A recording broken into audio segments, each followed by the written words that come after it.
Okay, we get two mics after all. Does this work? Oh, hi everybody. Hi. So this is Maggie. I'm Jesse. We are the co-executive directors of Cash Music, a small nonprofit that builds free and open source tools for musicians to use to promote, distribute, sell, do whatever they like online. While we're talking about teams and team size, this is also the entire staff of Cash Music. So and I do not code. Yeah. So we're very, very small. When we say small, we really mean it. Really, I think what we want to do today is we have spent our entire professional lives working with and for musicians. That's, for me, about 15 years. For you, well, longer. It's fine. But I think our perspective is a little bit different than some of the folks in this room. We are not necessarily internet-first types, or we have become that way over time. So really, we're trying to give a look into our perspective as much as we are the work that we've been doing. Oh, hey, it's my turn. This is Bikini Kill. They were a band that formed in the early 90s after meeting at the Evergreen State College. They, partly as a result of feeling alienated from their own punk community, they wanted to encourage girls and women to create music as well. You know, originally punk had been more inclusive of women and people of color and gay people, and then through the 80s in American hardcore, it got very masculine and very exclusionary. So Kathleen, Kathy, Toby, and Bill decided that they wanted to do something about that. They wanted to start a band that encouraged participation, that asked women to come to the front of the stage and create a safe space to dance, to be a part of the experience. They wanted to demystify the recording process. They wanted to demystify, you know, publishing. They wrote their own fanzines. They encouraged women to write. There's a quote, actually, and yes, Toby is my sister. There's a quote that she recently wrote about recording the first EP. We did it ourselves using old typewriters, Sharpies, rub-off letters, and stencils. We crossed stuff out and rewrote it and left it looking messy. Words fell off the page and got taped back on. You can see the tape, you can see our fingerprints, you can see coffee stains. We used snapshots and blown-up color copies. You can see the dots, you can see the process the printer used, and you can see the lines we drew on the page to guide us. Nothing is straight, everything is crooked. We didn't want our relationship to the means of production to be invisible. We wanted to incite participation. In looking to change their world, they changed all of ours. They believed that encouraging women to play music would then change the world. And if you look at every major city in America, there's a rock and roll camp for girls you can send your children to. Look at Pussy Riot and Vladimir Putin. They are a direct descendant of that line.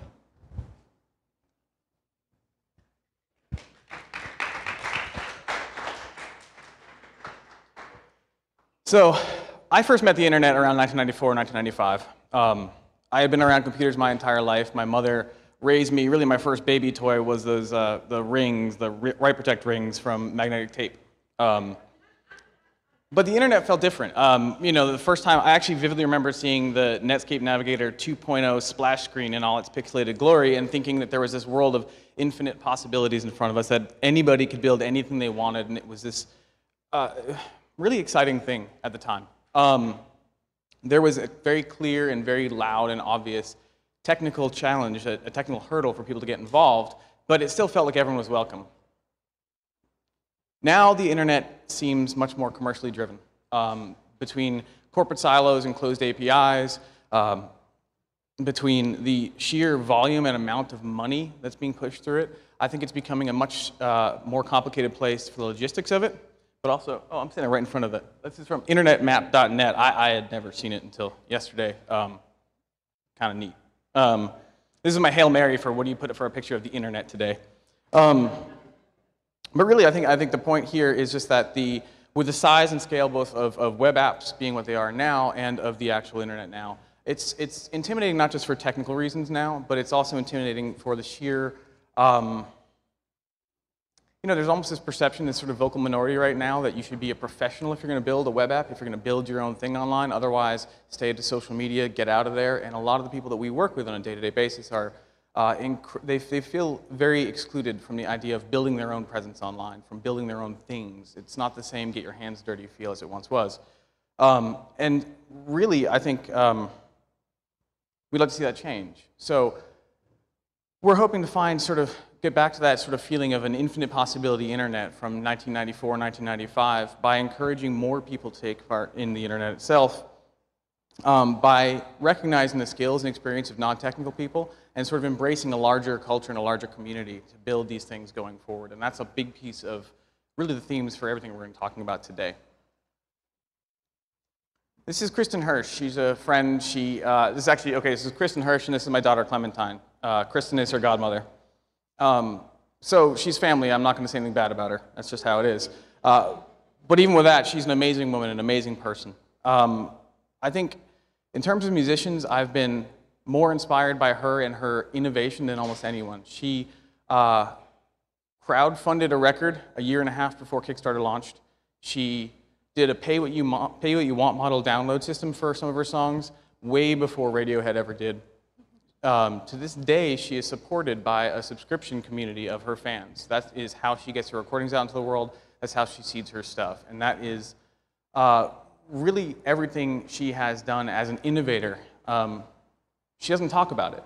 She rarely talks about the innovations she has put forth because all she ever wanted was a job as a musician. It's what she is extremely good at. Her band, Throwing Muses, sold millions of records. They were the first American band signed to 4AD Records, which is one of the driving forces behind the 90s alternative scene. All she wants is basically to be a plumber or a farmer and have an everyday job and be paid to make music, and that is what she is looking to do. And that is why she's driven so much innovation. I'm so disappointed we didn't wear the Run DMC jumpsuits right now. I know, they're expensive. I looked into it. I didn't know there was going to be 2 microphones. Okay. Wait, where am I here in my story? Okay. The music industry is a complicated place. If you want to we'll just take one small example here. Let's say you're in a band, you're licensing a song to Gossip Girl, right? So you need to understand how copyright works on a song. You need to understand how ownership works in order to make all of the revenue streams that are out there for that one song, for that license, that particular license. So take a song, divide it in half. One half of that song belongs to the copyright owner, sometimes the label, sometimes the artist, sometimes a combination of both. A quarter of that belongs to songwriting, and that's divided up into another half. And half is music, half is lyrics. And then in the band, you guys have to decide who wrote what, because there's not really a lot of traditional songwriters anymore. You know, like the drummer might not have been there that day, so he gets written out of that or whatever. And then you have to sign up for a PRO like ASCAP or BMI with that percentage. And the final 25% is publishing. Now, an artist can own their own publishing. They can sell it to a larger publishing company. They can have a publishing company admin theirs for a while. They can lose all the rights, whatever. Publishing refers to the printing press. It refers to the 15th and 16th century when music was when it was sheet music. Like, that's how people made money from music forever, was sheet music. This is what we're talking about. It's these archaic technologies. There's a royalty within that called the mechanical license that you might have heard. That is when that actually refers to a player piano. No shit. It refers to a fucking player piano. That's the copyright holder pays that to the publisher for printing a CD.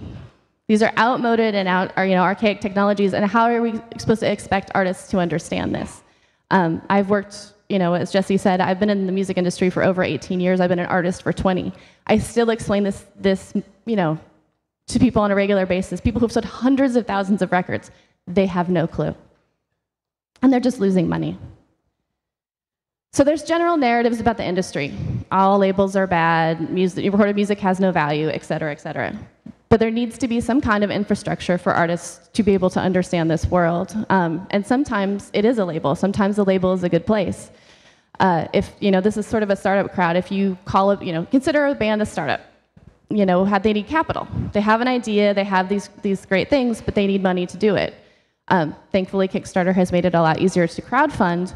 But once you still do that, you need to understand marketing and sales and distribution and production and publicity. These are all, not small tasks. I've spent my, whole adult life learning these things. I think that's all. So this is Jamie Stewart. He is really the heart and soul of a band called Shushu. If anyone knows Shushu in the audience, they know what I'm talking about when I say that Shushu's music is not for everyone. It is emotional and draining and difficult.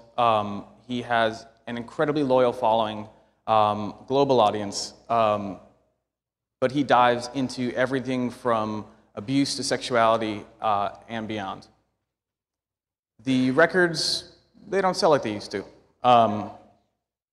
He was never destined for major label stardom. He was never going to be a pop star or a radio hit. Pretty much guaranteed that. He also isn't going to make his living on the sort of scaling idea that is being put out with the idea of streaming music as a revenue source. The idea that all art has to scale, that all musicians should have to get 1 million people listening to their songs for them to have value is actually kind of a problem in my mind. And I think Jamie is one of those key examples. He is one of the people who, when things are hard, when we are building this and the times are lean, and over the last 5 years we've been building Cash Music, they have been plenty lean. Jamie is one of the people that keeps me going because I feel like art like his deserves to be supported. It's brave and it's true, and I think that we have to remember that music itself is sort of a natural resources economy. We have to absolutely consider the musician as well as the listener and the rights holder, and that is an absolutely vital piece of this, and you don't hear the musician talked about enough. So that's why we're talking about him. So what have we built? I know we've been sort of rambling confusingly for a while, and that was my idea for what do you do in 15 minutes. The first thing about what we built is that we built a nonprofit, and everything we do is free and open source. That combination is actually really important. The nonprofit itself, a lot of people just think it's for write-offs, but a nonprofit is an entity that owns itself with no external ownership allowed. So that means any intellectual property we generate cannot be bought and cannot be sold. And that is hugely important, especially in music, because everything that comes along eventually gets bought or sold. Open source is vital too, because that means that everybody can still get their first mover credit, people can still be innovative, but they can build on a base. And anything they do can come back to the community. It's still viable for businesses to build on top of everything we do, and we actually encourage it and want to see that. We're trying to make a cooperative model rather than a competitive model. The way we've built it is unique. We've taken about 5 years at this point. It's been built 95% by one person. We're starting to grow into a much, much larger organization to 1.5 people. That's 50% growth. But we've built every single thing we've done with musicians of every size, scale, genre imaginable. Over 165 projects to date. It started with as simple as just a little bit of scripts. Find them, customize them, tweak them, build it again, build it again, build it again, until we started building out a platform. The entire thing was done with the people we're trying to build for, and that was very intentional. So it's been a slow cooking way of building this stuff. Now, as for what it is itself, I don't usually get to go into technical stuff, so I'm gonna sneak there a little bit just because this crowd will actually get it. It's still boring as fuck, and I'm sorry, but I just, I can never explain it to anybody but my mom. Seriously, she's the only person that gets it. So basically what we did is we realized there needed to be a solution that would work for musicians to use themselves, and it also had to work for developers to be able to build on top of it to customize it. So we needed ubiquity, we needed to go anywhere, we built it with PHP. So that could be downloaded, installed on literally any web server that costs $2 a month, and off it goes. So we built a core framework in PHP that manages your third-party connections, your APIs, everything from S3 to PayPal to you name it, plugs right in. On top of that core framework, we built a consistent PHP API, so the requests and responses would always work seamlessly, very easy to work with, and we could sort of move the guts around as much as we wanted. On top of that, we built a web admin, we built a web API, and on top of that, we built a framework so that developers could build applications that would plug directly into all of this stuff. Essentially, it's an entire stack for people to do really weird, creative shit online with music. This is a very quick look at the kind of way that we're trying to deliver these things. It's all bite-sized, almost like a widget type of system where people define an app, essentially. The ultimate end goal is the idea of essentially an open and portable app store type economy for artists to use. Developers can write what they want. It can deploy to a centrally hosted thing, which we are working on right now, or it can deploy to a self-install version of this thing that goes up on anyone's server. And that same app is viable anywhere it wants to go. So that's what we've built there. Features like things like email collections, email for download, social integrations with Twitter, with Tumblr, with Facebook, all that sort of general stuff you'd expect. direct sales, so using Amazon S3, connecting to PayPal to do actual sales of music downloads, digital sales. We do not take a percentage. No, everything uses your own accounts, the works.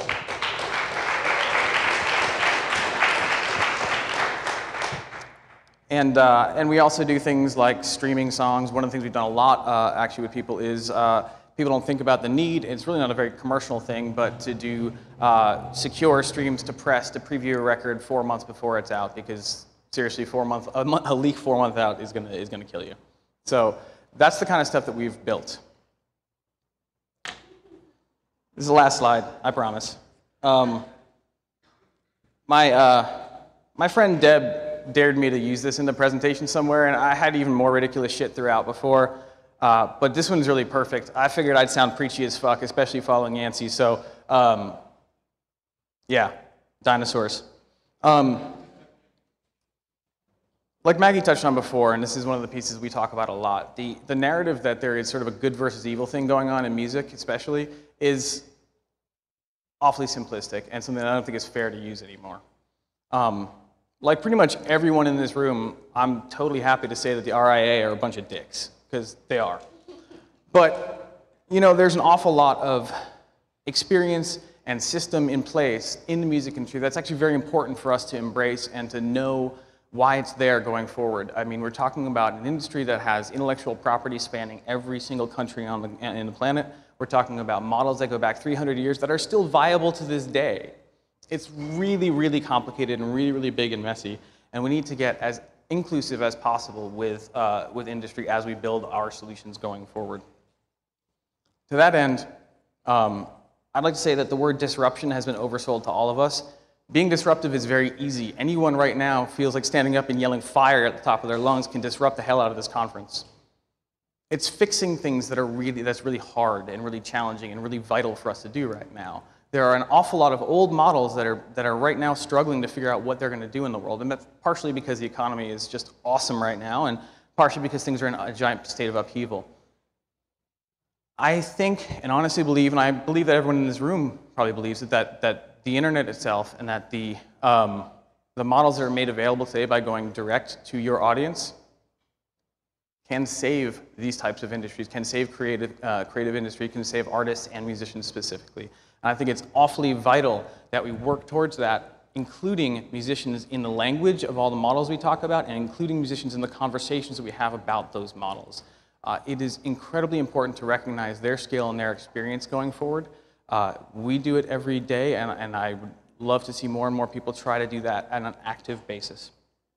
So lastly, I just want to say that it's been wonderful being here. Thank you, Andy and everyone else. I hope that all of us here can sort of take this and see all the wonderful and amazing things that are happening here and look at them as a start, not as an end point, not as something to be celebrated, but as something to look at, emulate, and build more things like this in the future. So that's what I got. Thank you. Thank you.